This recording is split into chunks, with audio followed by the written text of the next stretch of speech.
I'm Tiffany, and 10 years ago, I was a bright-eyed tour guide with dreams of exploring the world. That all changed when I met Jack. Jack was charming, successful, and swept me off my feet. We married quickly, and I thought I had it all. Then came the job offer that would change everything. "Tiff, I've been offered a position with an amazing law firm," Jack said one night over dinner. "That's great, honey." "Where?" "It's in another city. We'd have to move."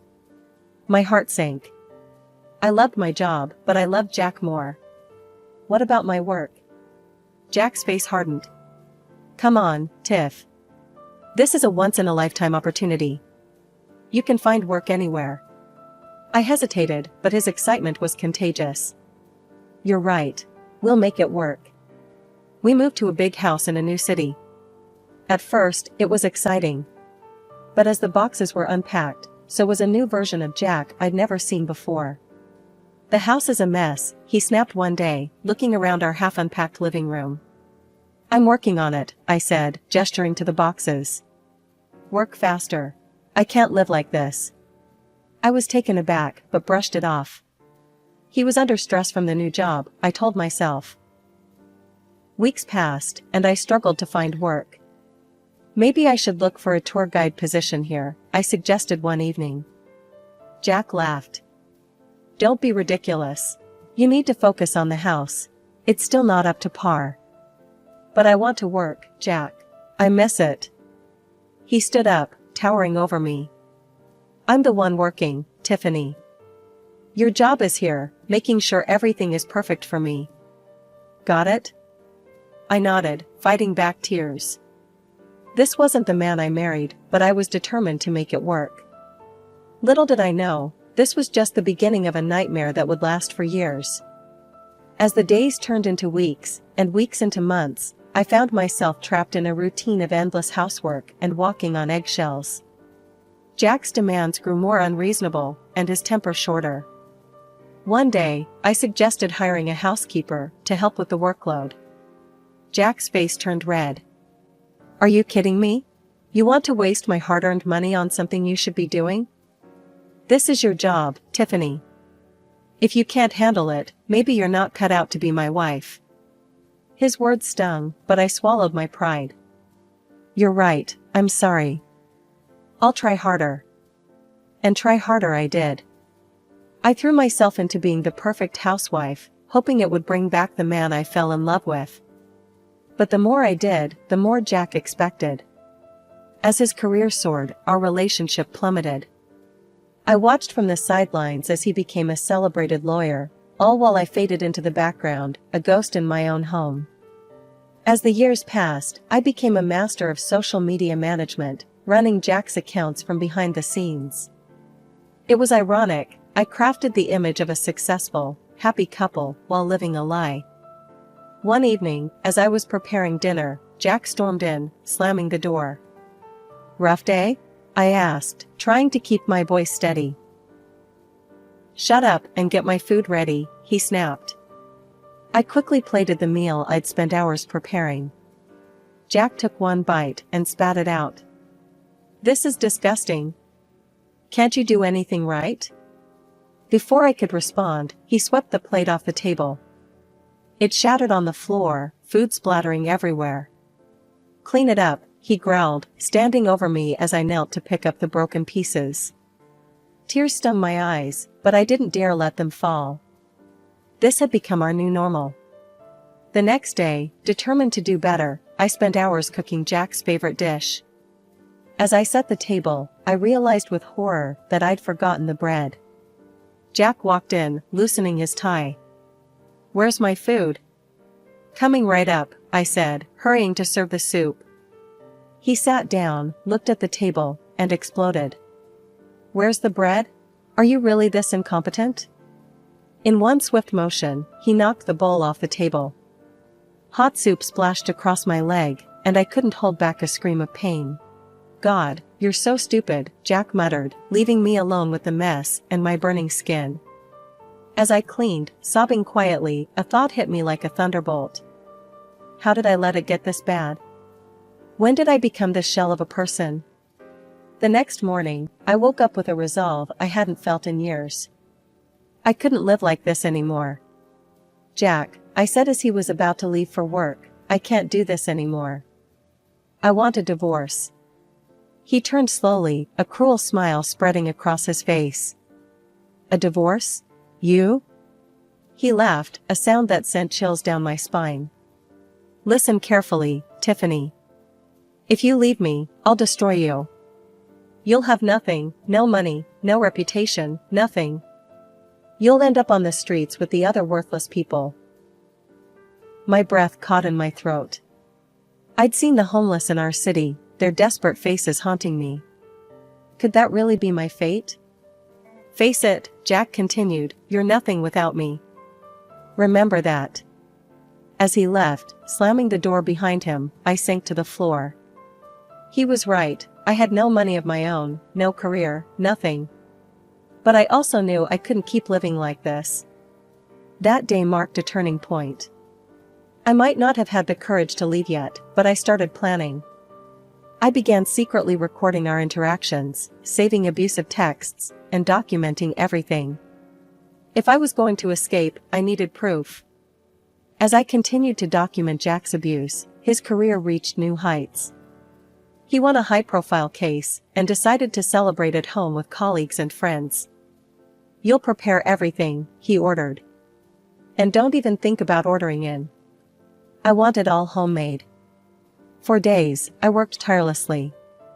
I cleaned every inch of our house, prepared an array of dishes, and made sure everything was perfect.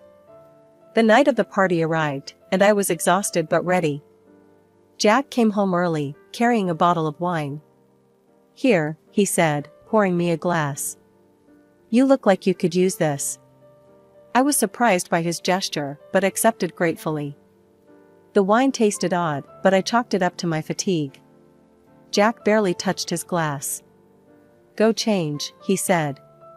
Guests will be here soon. I headed upstairs, suddenly feeling dizzy. By the time I reached our bedroom, the room was spinning. I collapsed onto the bed, consciousness fading fast. When I woke, sunlight was streaming through the windows. Confused and groggy, I made my way downstairs. Jack's mother, Margaret, was in the kitchen. Her face contorted with disgust when she saw me. Well, look who finally decided to grace us with her presence, she sneered. You should be ashamed of yourself. What happened? I asked, my head pounding. What happened? You got drunk and embarrassed my son in front of all his colleagues, that's what happened.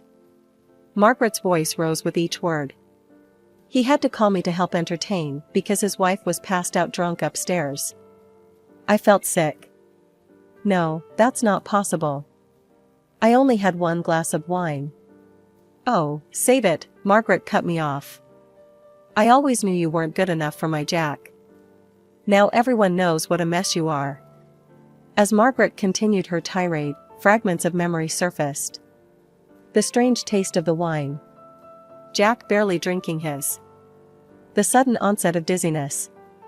He drugged me, I whispered to myself, the realization hitting me like a truck. After Margaret left, I sat at the kitchen table, my mind racing.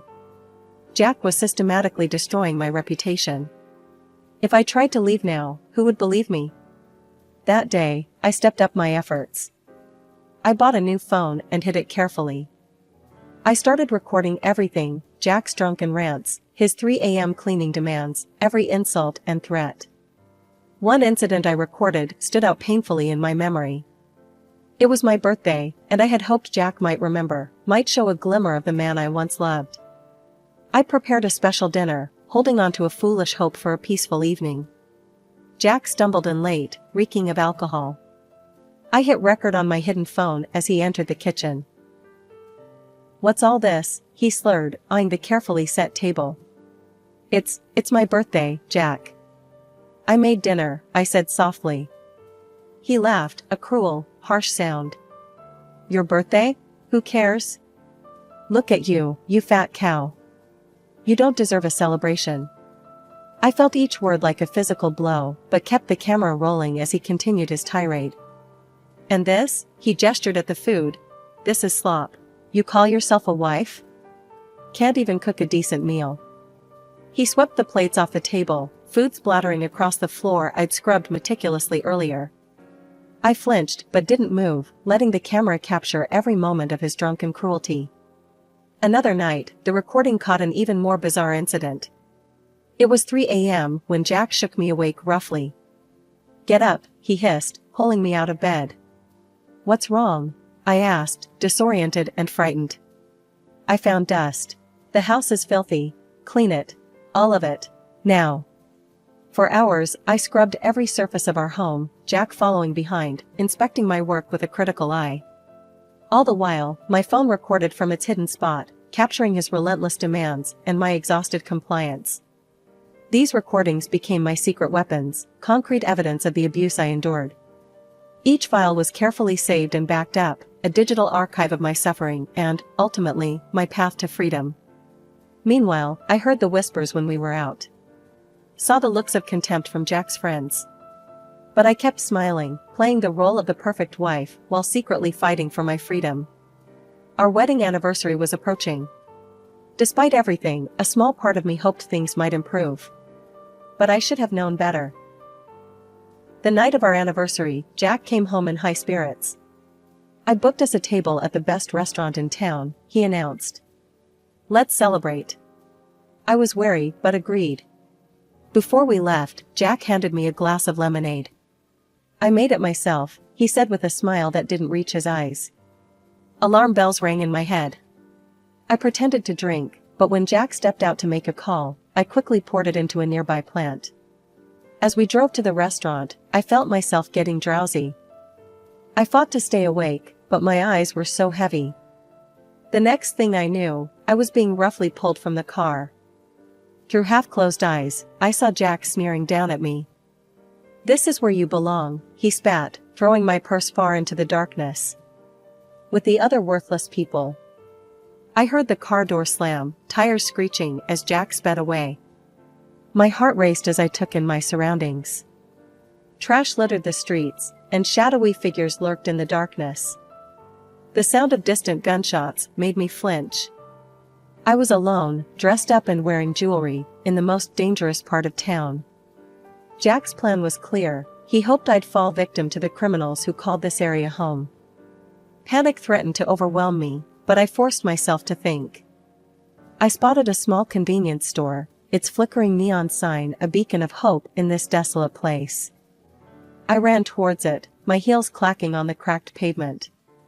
Bursting through the door, I startled the woman behind the counter. "Please," I gasped, "I need help." "Can I use your phone?" The woman, her name tag read Rosa, looked at me with a mix of concern and suspicion. "What happened to you, honey?"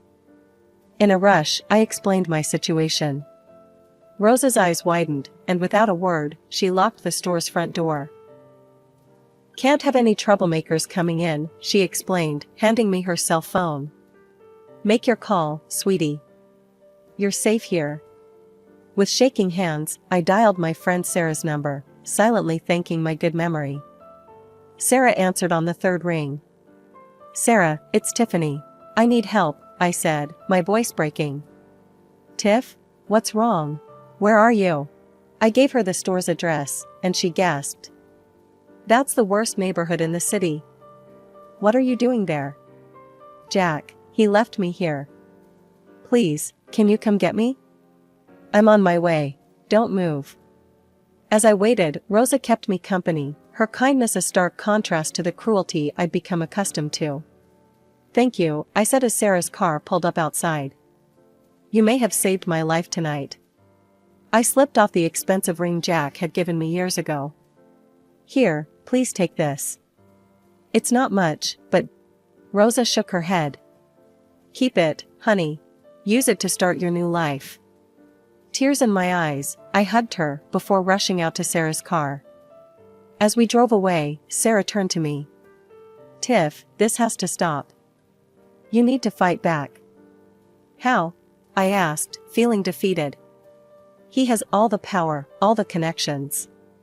"Not all of them," Sarah said firmly. I have a friend who works in television. It's time to tell your story. The next few days were a whirlwind. Sarah's friend, a producer named Lisa, arranged for me to appear on a popular talk show. The lights were blinding as I walked onto the set. The host, a kind-faced woman named Angela, greeted me warmly. "Tiffany, thank you for being here," she said. "Can you tell us your story?" Taking a deep breath, I began to speak. I told them everything: the years of emotional abuse, the manipulation, the incident in the bad neighborhood. As I spoke, I saw the shock and sympathy on the audience's faces. "Why are you coming forward now?" Angela asked. "Because I can't be silent anymore," I replied, my voice stronger than I'd ever heard it. "There are so many women out there suffering in silence, thinking they're alone. I want them to know they're not." As the show ended, my phone exploded with notifications. My story had struck a chord, and people were rallying behind me. But amidst the supportive messages, one text made my blood run cold. It was from Jack. "You'll regret this, you lying scum. I'll destroy you." I showed the message to Sarah, my hands shaking. "Don't worry," she said, a determined glint in her eye. "He just made his biggest mistake. We've got him now." As we left the studio, I realized this was just the beginning. The real battle was about to start, and for the first time in years, I felt ready to fight.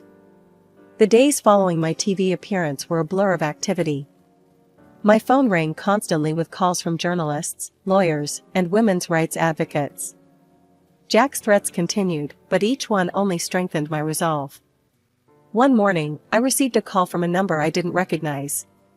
"Is this Tiffany?" a woman's voice asked when I answered. "Yes, who's this?" "My name is Amanda Reeves. I'm a lawyer, and I'd like to help you with your case." I hesitated. "I appreciate the offer, but I can't afford a lawyer." "You misunderstand," Amanda said. "My firm wants to take your case pro bono. We've been looking for a way to take down Jack Peterson for years. Your story could be the key." It turned out that Jack had made many enemies over the years. Amanda's firm represented several clients who had lost cases to him, some under suspicious circumstances. They saw my case as an opportunity to not only help me, but to expose Jack's unethical practices. I met with Amanda and her team the next day. As I shared my evidence, the recordings, the text messages, everything, their eyes widened. "This is gold," Amanda said, reviewing the files. "With this, we can not only win your divorce case, but potentially get Jack disbarred." The divorce proceedings began, and Jack came out swinging. He painted a picture of me as an alcoholic, unfaithful wife who was trying to ruin his reputation out of spite. "Your Honor," Jack's lawyer argued, "Mrs. Peterson has a history of erratic behavior and substance abuse. These allegations are nothing more than the desperate actions of a woman trying to extort money from her hardworking husband." I watched as Jack's mother, Margaret, took the stand, tearfully recounting instances of my supposed drunken behavior, including the night of Jack's work party. "She was a disgrace," Margaret sobbed. "My poor son has suffered so much, because of her." I felt sick listening to their lies, but Amanda squeezed my hand reassuringly. "Don't worry," she whispered. "We're just getting started." When it was our turn to present evidence, Amanda was ruthless. She played the recordings of Jack's abuse, showed the threatening text messages, and presented a timeline of his escalating behavior. "And now," Amanda said, "I'd like to call Sarah Thompson to the stand." Sarah recounted the night she picked me up from the dangerous neighborhood, her testimony corroborating my story. "Objection," Jack's lawyer shouted. "This is hearsay." "Overruled," the judge said. "Continue, Ms. Thompson." Next, Amanda called Rosa, the convenience store clerk, to testify. Rosa described my state when I entered her store that night, and how she had to lock the door for my safety. Jack's face grew redder with each testimony. I could see him seething, his carefully constructed facade crumbling. The final blow came when Amanda presented a toxicology report. "Your Honor, we had Mrs. Peterson's hair tested for long-term drug exposure. The results show traces of sedatives, consistent with her account of being drugged by Mr. Peterson. The courtroom erupted in murmurs. Jack leapt to his feet, shouting, "She's lying. You can't believe this." "Mr. Peterson, control yourself or I'll hold you in contempt," the judge warned. As the evidence mounted, I saw the change in people's faces. The doubt was replaced by shock and sympathy. Even some of Jack's friends in the gallery looked disgusted. The judge called a recess to review all the evidence. As we filed out of the courtroom, I caught Jack's eye. For the first time, I saw fear there. The courtroom was packed as we reconvened for the judge's decision. The tension was palpable, and I could feel Jack's glare burning into the back of my head. Judge Harris cleared his throat. "After careful consideration of all evidence presented, this court finds in favor of Mrs. Tiffany Peterson." A collective gasp filled the room. I sat there, stunned, as the judge continued. "Mr. Jack Peterson is hereby ordered to pay alimony, surrender 50% of all joint property, and provide financial compensation for emotional damages. Furthermore, Mr. Peterson will cover all legal costs associated with this case." Jack exploded. "This is outrageous. I'll appeal. You can't do this to me." "Mr. Peterson," the judge's voice boomed, "I suggest you control yourself. Given the evidence presented, you should consider yourself lucky that criminal charges haven't been filed." As Jack was forcibly calmed by his lawyer, the judge turned to me. "Mrs. Peterson, this court is imposing a restraining order against Mr. Peterson. He is not to approach you or contact you through any means. Do you understand?" I nodded, tears of relief streaming down my face. The next few weeks were a whirlwind. I moved out of the house I had once considered a prison, into a small but cozy apartment. For the first time in years, I felt like I could breathe. But Jack wasn't done. Despite the restraining order, he found ways to make his presence felt. Mutual acquaintances would relay his threats, and I'd occasionally spot his car driving by my new place. "We need to do something," Sarah said one evening as we were having coffee. "He's not going to stop." I nodded, an idea forming. "You're right. And I think I know how to end this once and for all." I still had access to Jack's social media accounts. He'd been too arrogant to change the passwords, probably assuming I wouldn't dare touch them. It was time to use that against him. Over the next few days, I meticulously documented our entire divorce process on his accounts. I shared court transcripts, audio clips, and my own story. The response was overwhelming. Jack's carefully crafted public image crumbled overnight. His firm, unwilling to be associated with the scandal, asked for his resignation. Clients dropped him in droves.